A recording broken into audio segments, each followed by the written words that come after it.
What's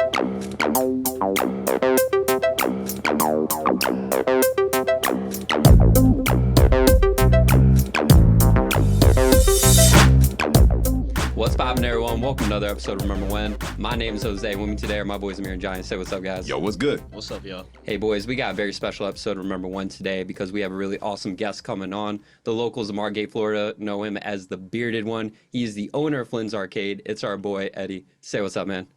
Hey, what's up, guys? How you doing? Yeah, we're wonderful, Eddie. How about yourself, good? man? I can't complain. 6 feet above ground is a good day. Always a good facts. day. Always a good day. And what's been the highlight of your week so far? So honestly, guys, just been hunting around for a lot of arcade machines, trying to figure out what next edition we're going to add. I try to add at least one new arcade machine to the arcade every month. This month, for the month of April, it was a 4-player X-Men arcade machine. I rebuilt that from scratch, and now I'm on the hunt.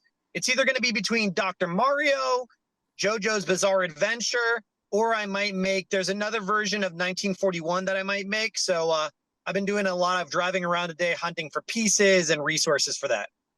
Oh, that's incredible, man. That's really awesome. I think my vote is going to be on Dr. Mario. Yo, Dr. All about Mario, that. you're gonna have people on that thing sweating. They're gonna have the little bucket be like, hold on. Wait your turn. Definitely no bias here. No bias. No bias. No biases, man. No bias. Yeah, Amir, he used to, whenever we played Smash Bros, he used to yell out, "Eat your pills," and, you know, be Dr. Eat your Mario, pills. throw pills at us. Eat Yeah. your pills. Eat your pills. So It's a just really tell us- cool game. Yeah, so just tell us a little bit about yourself, like how long you have owned your arcade for, maybe one of your favorite games or arcade cabinets, and just what you like to do outside of your business. Yeah, for sure. So Flynn's Arcade has been around. We opened our doors December 7th, 2019. We started working on the idea around December of 2018. We located a spot in 2019 summer. And then we, did all the build out, opened our doors. It's been a wild ride since then. As you guys know, the world shut down 2020 right after being open for about two and a half months. And it's only by the blessings of God and our community that we are able to push through. And so we've been going strong ever since. We've expanded once. Right now, we're just under 4,000 square feet. We built in a bar. We built in more arcade machines. And we do way more than just arcades. The and more part of Flynn's Arcade and More includes Dungeons and Dragons, Warhammer, Gundam, tabletop gaming, FGC, fighting game community, TCG, our trading game community, our cosplay events, movie screenings, special guests.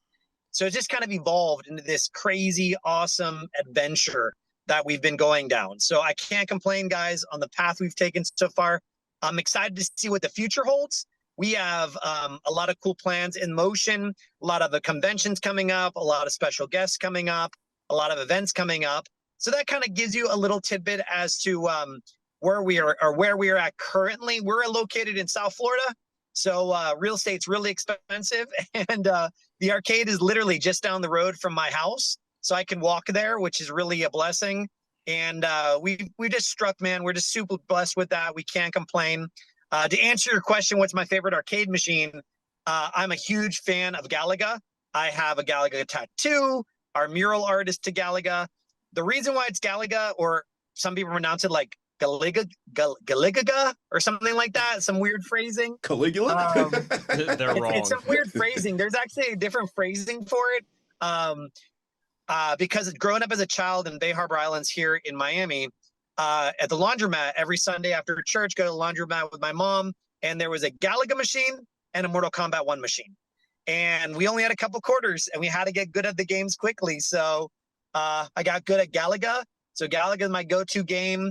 I play it as often as I possibly can. We have probably at least 3 Galaga machines at the arcade right now because people love the machine. And my pastime, honestly, I'll be straight up, guys. I don't get a lot of pastime because of the arcade and the other companies I run. But when I do, it's a mixture of reading. I do a lot of reading, everything from business books to science fiction. Right now, I'm reading a book called The Murderbot Diaries about this security unit in space guarding these scientist, and he became like self-aware and he governs himself and stuff like that. And or building Gundam. So I like to build Gundam kits, mecha kits. But once again, I don't get a lot of free time. And then also, I've been getting heavily into resin printing. So understanding how resin printing works, printing different pieces for the arcade, replacement pieces. So I like to keep myself productive.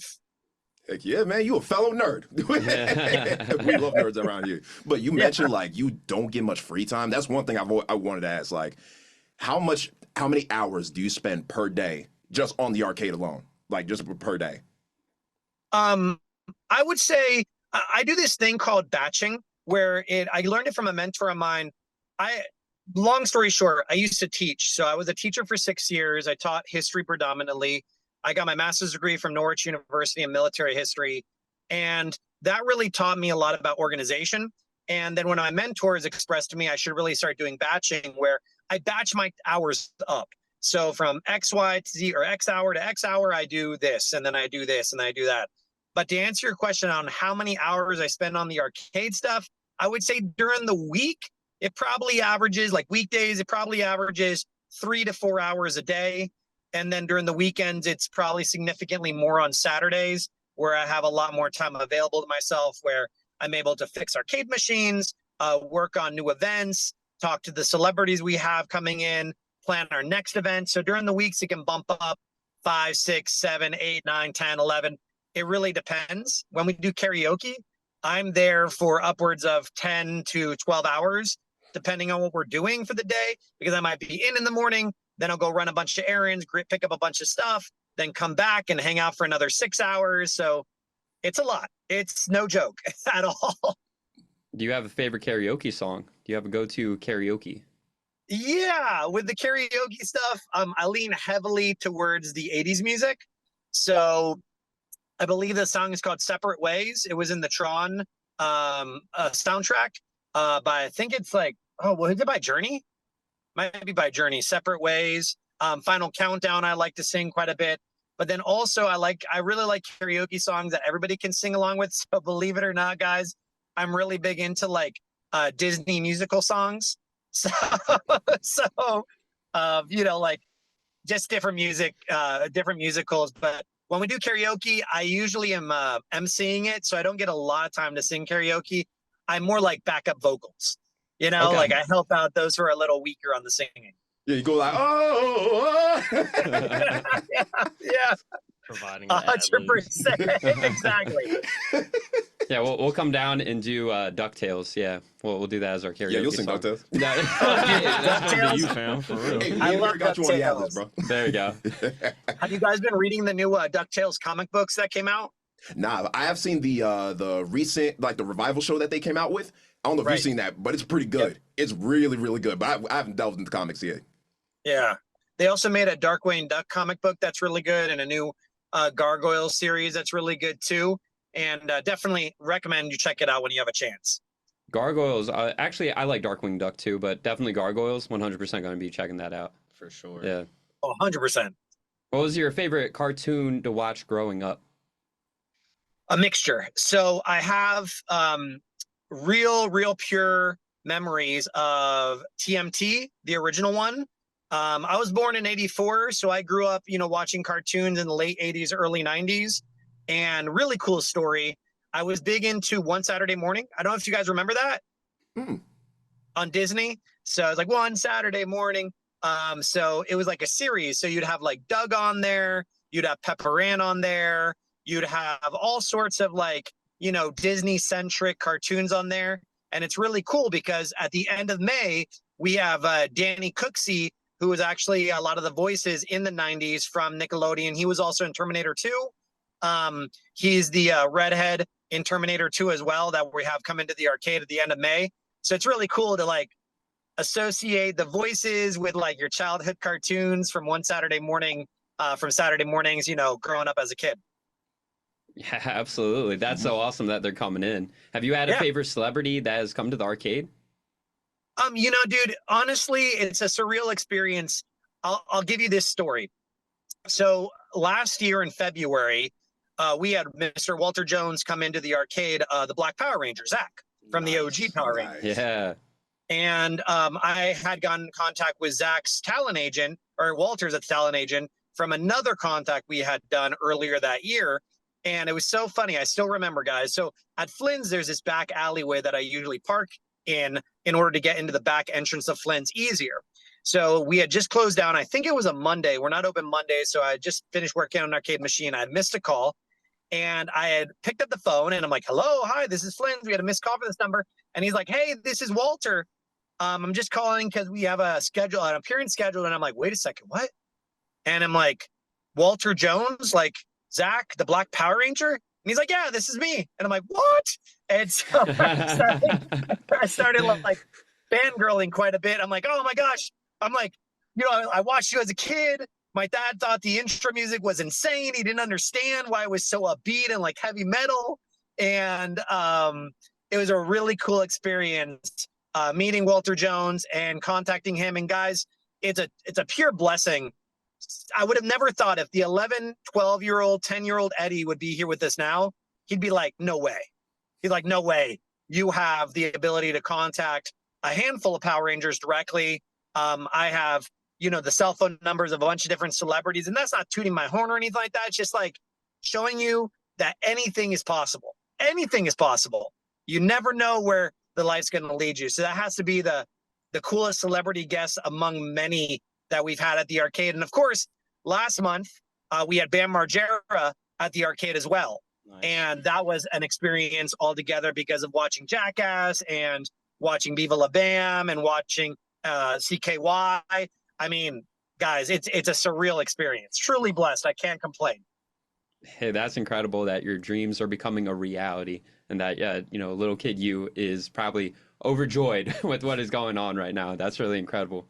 Now, I know you said TMNT was one of your favorite cartoons growing up. Do you have a favorite turtle? I would say it's a mix-up. So the tattoos I have right now for TMT are usually mashes up because I like each one for their own experience. But I got to forgive me here, gentlemen. I met the artist who drew Casey Jones for the comics, one of the local comic book shops. And actually, Mikey was kind of like created after his personality. And I definitely see the relationship there. I have to say Mikey is one of my favorites because he's just very childish and very like immature. But with the new Ronin series that came out, I don't know if you guys caught that new Ronin series for the comic book series. It blew me away. Like to think spoiler alert for anybody who hasn't read it. But when you find out Mikey is the Ronin, I'm like, whoa, that caught me by surprise because you would have never guessed it. So I would say Mikey's probably number one. And I also like Mikey in the new TMT Mutant Mayhem that came out. I thought he was represented really well there. A nice retelling of the story. And then Leonardo, because I'm a huge fan of the swords. Leonardo, Donatello too. Everybody. But Mikey's probably my favorite, but I see the merit in each of them.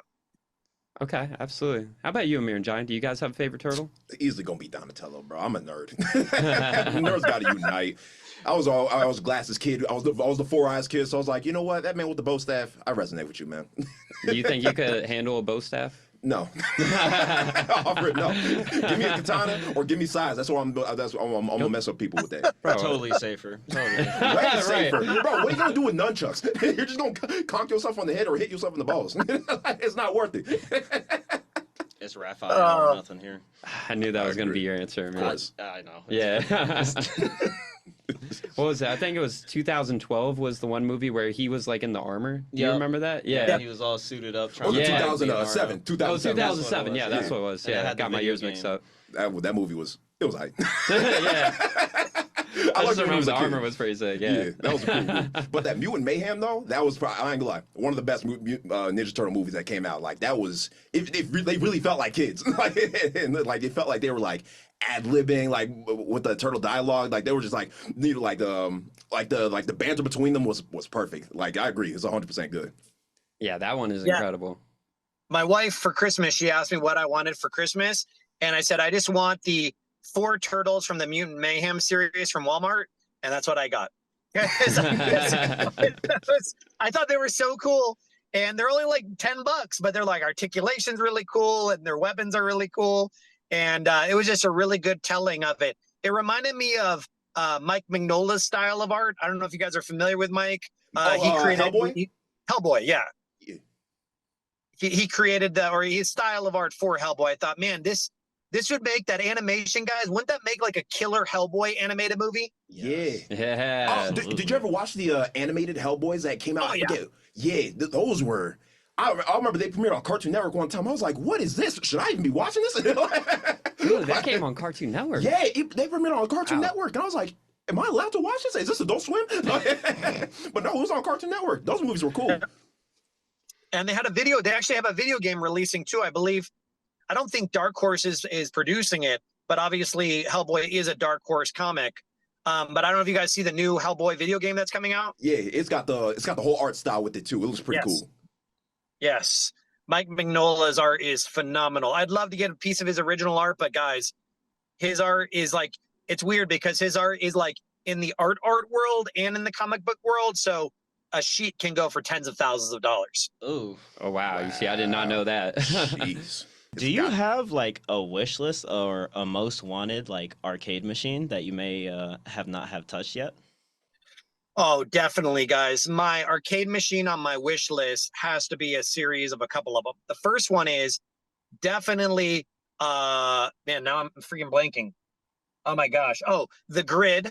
The Grid was a four-player arena style video game, arcade game. You had a trackball in one hand, a flight stick in the other hand, and it was just chaos. It That sounds was amazing. phenomenal. Look it up when we're done here. It's called The Grid. The cabinets are green and black.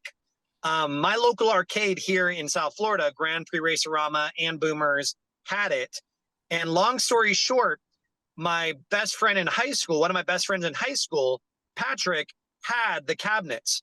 And him and his girlfriend have since moved out of the area years ago. And he found out I was looking for it. And he called me up. He's like, "Hey, man, I think I know where the machine is." And he's like, "Give him a call." And dude, those mofos sold his arcade machine without him knowing. And Damn. they sold it. And he's like, "Oh, man," he's like, "that kind of sucks." So I'd love The Grid 100%. The other one, I don't know why it's escaping me, guys. I want to say not Robotech. It'll come back to me. But basically, it's a mecha style. Oh, Virtualon. I apologize. Virtualon is the name of the cabinet. It's a mecha Gundam fighting arcade cabinet where you sit down or stand up. It's 2 flight sticks with multiple buttons for missiles and rockets and guns. And it's like the new Gundam game, the Extreme Boost game. Think of that game, but in an arcade platform. That would be absolutely amazing to have. I almost ran into one in New Jersey. I was so close in going to New Jersey, picking it up and driving it back down because the price was just unbeatable. But unfortunately, the husband and wife who owned the cabinet decided to sell it locally. Can't blame them. And they sold it locally. I'd love to get my hands on that. But I would say once I have a little bit more room at the arcade, I want to make, and this is just for me, a Polybius cabinet. I don't know if you guys know Polybius. Yeah, that's an old legend. So Polybius, because of the whole like mythos around it, where the FBI created it and it was really not there, and then all of a sudden it was there, and then Men in Black came to pick it up and it caused people seizures and all this other weird stuff. It reminded me a lot of The Last Starfighter. I don't know if you remember that movie, but he would play a video game in order to become a starfighter in whatever, galactic force that was fighting the enemy. So it always kind of reminded me of that game. So I would say in that order, The Grid, then Virtualon, then Polybius. Nice. Heck yeah. Yo, I have to ask, do you have a game called Lucky and Wild? Have you ever heard of it? What was the game? Lucky Wild? Lucky and Wild. So it's a game like they used to have it at our old mall that shut down, unfortunately. It was a game where you have where you're like the first player is a driver and you have a gun, and the second player could just have a gun, and it's like a pixel art kind of game. Literally, the first player is just driving and shooting, and all the second players still driving too and shooting at the same time, and you're just shooting at cars, people like coming out the windows trying to shoot at you, and you're like busting through walls. And like if you can ever find that game, find it. It is one of the coolest two-player experiences you'll ever have. Like it literally feels like you're in a car, like just driving with your homie and just shooting out with like a Uzi. Like, it's pretty It's cool. called Lucky and Wild. Yeah, Lucky and Wild. Like 100%. Okay. Look it up if you can, because will. I think I've only seen it at the Burlington Mall, which rest in peace. Yeah, R.I.P. Like we used to have, like, near us there was a Burlington Mall, and it was very big and grand, like all malls used to be. But then after a while, come like 2015, that thing was slowly dying. But the arcade over there was the last, like one of the few last remaining stores that like was there. We're like, yeah, come on, it's gonna stay. It had like Mortal Kombat 4, pinball games, a pool table, it had Time Crisis 2, Lucky and Wild, and all that. And then all of a sudden, I was like, yo, I was gonna show my homie. I was like, yeah, come on, I'm gonna show you this arcade. It's amazing. I come over there, gone, deleted completely. I was like, this mall's dead to me. I mean, this mall's already dead, but it's completely dead now. So I ain't gonna lie. Now, I don't know if arcades are now making a resurgence, because before it felt like they had their prime back in the 90s. Then they dipped because now you got the advent of like console games now doing way better than what arcades can do. But now it feels like there's like a resurgence coming back. Like people, especially when COVID hit, people want that social experience, like that feeling of going to the arcade, maybe go and play some Mortal Kombat 2 with your friend. Like, do you notice that there's now more of an increase of people coming back, or do you think it's like around the same, like at this point? And do you think adding that bar also helped? Because I know, especially in the Philadelphia area, barcade, that's like the biggest thing over here. And with like Dave and Buster's, like that's one of their selling points, is that you can play games and drink at the same time. So do you feel like that's also a big selling point that brings people in? So when Flynn was created, I always wanted to make it as family friendly as possible. So we're all about the Flynn's family, as we call it. That's our community. And when we started Flynn's, I knew the beer and wine license was going to come around eventually, because you know what, our average demographic is 21 to 45, predominantly guys. You know, obviously so. And but we cater to families and everybody and anybody, really. The beer and wine license was not super complicated to get, and I do recommend, if a business is able to get it, get it. We do not cater ourselves as, oh, we're a bar first and foremost. We're not. We are all about the video games and arcade games and Gundam and Warhammer and all the other communities we serve, and we just happen to sell alcohol too. So it definitely helps quite a bit, because as any business owner, my recommendation is try to find as many avenues as you can to make profit in your business from your patrons that are there while they're there. So either that's introducing food, or maybe merch, apparel, toys, whatever it is. That could also include beer and wine. And with your beer and wine license, guys, we're just now exploring this. There's a lot of awesome wine-based spirits that you're able to purchase from your distributor with a beer and wine license, which I highly recommend everyone with a beer and wine license go and look at. We just recently started exploring that. And for those of you watching this awesome podcast, a little surprise, because we will be introducing blended mixed drinks at Flynn soon enough, like margaritas and daiquiris and pina coladas, because of the mere fact that we can have our wine-based spirits. And gentlemen, if you don't know, the difference between wine-based spirits and, let's say liquor, is one is fermented and one is distilled. So I recommend, yes, if you're able to get that license, even if you're a comic book store, get it, because you want to be able to offer as much to your patrons as possible.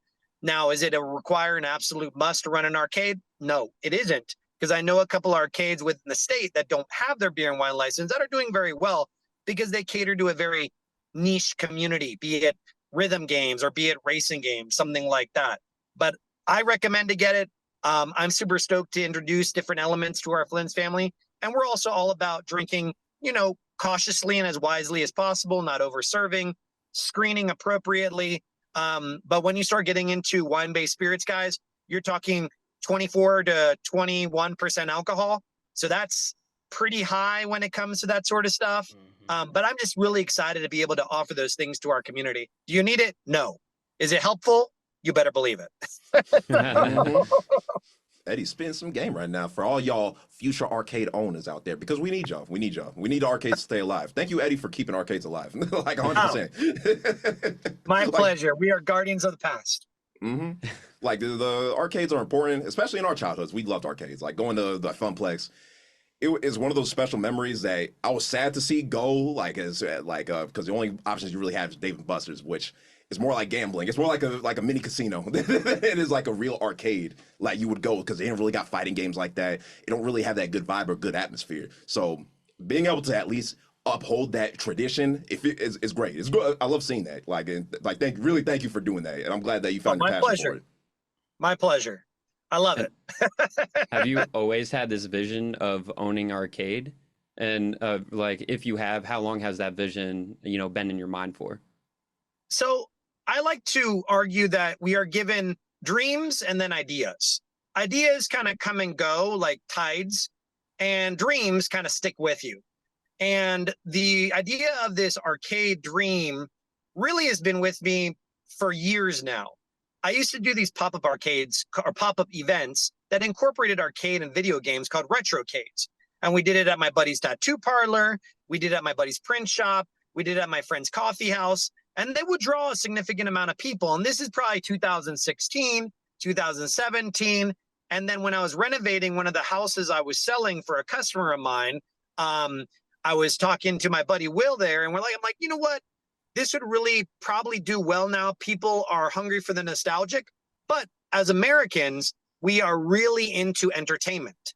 So if it's affordable entertainment that you can bring in everybody and anyone, it's definitely going to, be good for the community first and foremost, give everybody a chance to escape, and also connect, because human beings were social creatures. I mean, that's what led to domestication of humans in general.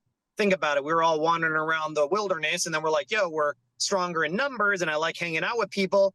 Then tribes turned into cities, cities turned into towns, blah, blah, blah, blah. So this dream for the arcade has been with me for quite some time. However, as any dream does, you should definitely have constraints on it. I'm very logical and analytical when it comes to tracking numbers, revenue, attendance, debt to income ratios, gross income versus net income, all those sorts of things. And what happens a lot of times, and this is just from observation, many business owners, especially in the nerd world, meaning comic book shops, toy shops, manga shops, anime, arcade, video game shops, they get clouded by their own passions and desires, which is good. But in essence, you really need to take a calculated look at this to determine whether or not you're making money off of it, whether or not you're servicing your community as best as possible. And when it comes to the arcade guys, I might like all the games and the arcade games we have, but in the end, I'm not emotionally attached to any of them because of the mere fact that it has nothing to do with me. It has everything to do with the community that we serve. So yes, it's a dream, but I've definitely put boundaries on that dream so I don't overstep it with my own biases and opinions. Hey, amazing words. Well said, well spoken, and that's all just absolutely incredible. Now, kind of backtracking a little bit, you had said that there are some conventions that you're really excited for coming up. What are a couple of those conventions that you're looking forward to right now? Awesome. So for anybody watching this podcast, which I'm sure there's millions of people that are going to watch this one. So for the millions of people going to watch this one, I always recommend connecting with the local scene as quickly as possible. Even with you guys with the podcast, get a booth at your local convention, get a booth at your local pop-up, have people there. So what we've done from the beginning is before we were even open, we were connecting with every pop-up event I could get my hands on. So if it was a comic book signing or a game store, and then conventions, we just kind of fell into. So this year in 2024, there are actually a couple we've already been a part of. So a lot of the cities in and around our area have their own convention. So Sunrise Comic-Con had their convention. I believe it was back in March. We did that one. Phenomenal turnout, very community-centric. Then in July, in May, middle of May, we have a great convention that if you're in South Florida called Otaku Fest. Wingy and the crew run that. It's 3 days down at the Miami Beach Convention Center. It is a phenomenal event. Tons of celebrities, very anime and manga and cosplay centric, but there's all sorts of vendors from comic books to toys to Legos. And that is in the middle of May. And then for that one, we contribute, hopefully this year, some arcade games, as well as our booth where we sell our Gundam or our Warhammer stuff and our just paraphernalia in general. And then we also run the FGC. At Flynn's, we have a very strong fighting game community. So my TO, my tournament organizer named Senpai, that's his gamer tag. Senpai handles the tournaments. So we handle all the tournaments for the entire convention. And then the next one around the corner is Florida SuperCon, run by Reed Pop, that handles C2E2, and I believe New York Comic Con, and I believe Emerald City Comic Con. And we've developed this amazing relationship with them over the last 3 years now, where we also are providing more experiences for them, be it Warhammer, Gundam, FGC, fighting game community, arcade games, our booth stuff. And for those conventions out there, I'm really pushing them and encouraging, you got to make the experience more than just a money grab for your patrons. Every convention, well, not every convention, but majority of conventions today feel as if it's give me your money to enter, then spend more money buying stuff you probably don't really need in life, and then go home.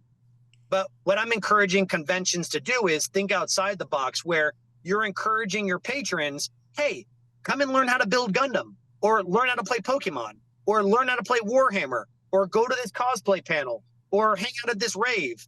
So that's really been my mantra over the last couple years to conventions. And we do this thing in September called a Not at a Con Cosplay Con, because I wanted to kind of make a little joke of it. Like, we're not a con, but we kind of are, and we cater predominantly to the cosplay and anime community. And I'm really about, that tongue-in-cheek cloak and dagger stuff. So those are the conventions I'm really looking forward to. And last but surely not least, in June, at the end of June, we will be a part of Miramar Comic Con.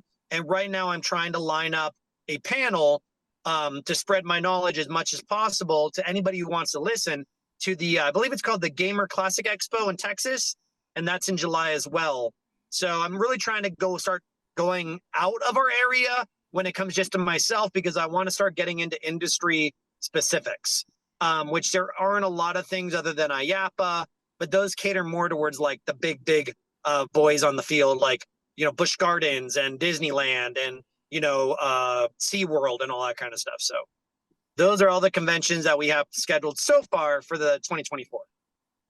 Hey, that's incredible, man. He's got a whole game plan ready. That's sick. We love to hear this stuff, man. We love to hear this, and we'll definitely have to come down in the future and just pop by one of those conventions or pop right into Flynn's. Mm-hmm. Definitely have to check it out. Totally. I recommend you guys find your next convention. If you want to, of course, these are just ideas, and pitch to them, hey, run a panel on how to run a podcast. And then what you do is you do a giveaway where you can grow your subscribership, where you just kind of like use that as an opportunity to market to your demographic. Because those are the people that are going to most likely, I would imagine, listen to your podcast, Got to go where your audience goes too. Yeah. Okay, so just to wrap things up, do you want to tell us the best cosplay you've ever seen, and tell the people where they can find you? Okay, so the best cosplay I've ever seen, I like the obscure. So I know it's not super obscure, but the most memorable one was Towley from South Park. And the guy, I still remember it to this day. I was standing talking to one of our Flynn's family members. I think it was at a Taku Fest last year. And then I saw this big white, towel thing walking towards me. This thing must have been like 3 or 4 feet wide, life size, And the cool thing I remember is his eyes were like detachable. So he would have like a box that like said, yo, you guys want to go get high? And then like he would put the other eyes on it and they'd be bloodshot, And I was like, I was like the only one cracking up, because I was like, this is really like absolutely amazing that you thought of this. And once again, hey, take South Park for what it is. That was probably one of the most memorable ones. And I like the riskier ones from myself in particular. I don't cosplay very often, although I do want to do a Gandalf because I have the beard. Have you ever guys watched Metalocalypse or Deathlock? Yeah. Okay. So there's that one episode, I don't know if you remember, there's that one episode where a psychiatrist tries to infiltrate the band and gives out banana stickers, and the banana stickers are all over their chest. Now, to separate preface, this is like a hardcore metal band that gets infiltrated by this psychiatrist who wants to be in the metal band, and he starts giving out these banana stickers. Like I have it right here, like on my elbow. Oh, Hey. So he gives out these banana stickers, and then at the end of the episode, they're like, wait a second, they're dressed in pastels. I don't know if you remember the episode. They're dressed in like Easter colors. And so I dressed up as Death Clock in pastels with the banana stickers all over my chest. Nobody knew who I was at all. But I was able to introduce everybody to Death Clock. And if you guys haven't watched it, guys, I recommend when the podcast is over, take a moment, go on YouTube and watch Death Clock Coffee Jingle. Watch the video. It is so awesome.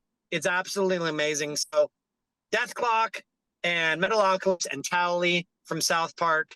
And those are my two favorite cosplays. And where to find us, guys? We are everywhere. We're on Instagram and TikTok and Twitter and YouTube and Facebook and everywhere. Discord. It's at Flynn's Game FL. So that's FLYNS, FLYNNS Gaming, GAMING, FL. I'll be sure to shoot you guys all the links. The links are in our bio. We have a huge Discord channel as well. And I recommend, once again, guys, to business, podcast, music producer, go out there and get every single social media profile that you possibly can, because you just got to meet your Flynn's family or your community wherever they are. And then, of course, if you guys are in the area, we're located in Margate, Florida. We're 4,000 square feet of awesomeness, where all the games are set to free play. It's $15, $5, unlimited play. Come and go as much as you want. Just under 4,000 square feet, and we literally have something for everybody. So, yeah, guys, I'm truly grateful, truly thankful for this invitation. I'm super stoked, and I'll be praying for your guys' just immense progress and growth with your podcast. I know you guys are going to go huge places, and if I can ever help, or you need a connection or anything at all, you guys got my number. Hit me up directly. That's no joke. I'm here to help as much as I can. Why this man trying to make me cry, man? Fair enough. Gonna be miserable, man. But yo, we 100% appreciate it, man. Like, you like a wise master. Like a wise sage man. Like, you want to do Gandalf? Hit us with your best Gandalf impression. I don't know, man. You can be like Bilbo Baggins. No. You shall not pass. That part where he has the staff, and you shall not pass, and the Balrog's coming. Sometimes on my work, so every single time I ambient music, and bro, I'm in the zone, and I just listen to Gandalf humming and smoking whatever he's smoking in his pipe, some good old Hobbit weed or whatever he's smoking. Like, just fill it out. Hobbit Kush, yes. I'm not a partaker of the. I'm not a partaker, but I can definitely respect what he's got going on. So I love Lord of the Rings. Anyways, I'm super thankful, guys. You guys are amazing. And once again, if I can ever be of a help, or if you see me having a celebrity on that you want to get onto your podcast, hit me up. I'm serious. I can do whatever I can do to help them, line up with you guys directly. Because I know they are hungry for exposure, guys. And you guys are off to an amazing start. Your communication has been phenomenal. And you guys are probably one of the most, you guys have your stuff together. I've been on a lot of podcasts, and I've never had like an email from like somebody else with a link. You guys got your stuff together. Hey, listen, Eddie, we really appreciate the kind words, and it honestly means the world to us to have you here on the podcast here today. Thank you so much for your time. We know you're a busy man, so, get home safe, have, a great weekend, and we hope to see you at one of the conventions sometime, man. Oh, totally, dude. In the late, great words of Leonard Nimoy, may we all live long and prosper. Until next time, guys, I hope to see you soon. Yes, sir. Drive safe now. All right, take care, Eddie. All right, guys. Later. All right, and that wraps up this episode of Remember When. Again, be sure to check out Flynn Gaming, all right? All the links will be in the description below. Thank y'all so much for listening and watching. Until next time, peace out, members. Peace. Later, y'all. Remember When is a Sweet Recording production. Check them out at suiterecording.com. Intro and outro created by our very own Johnny.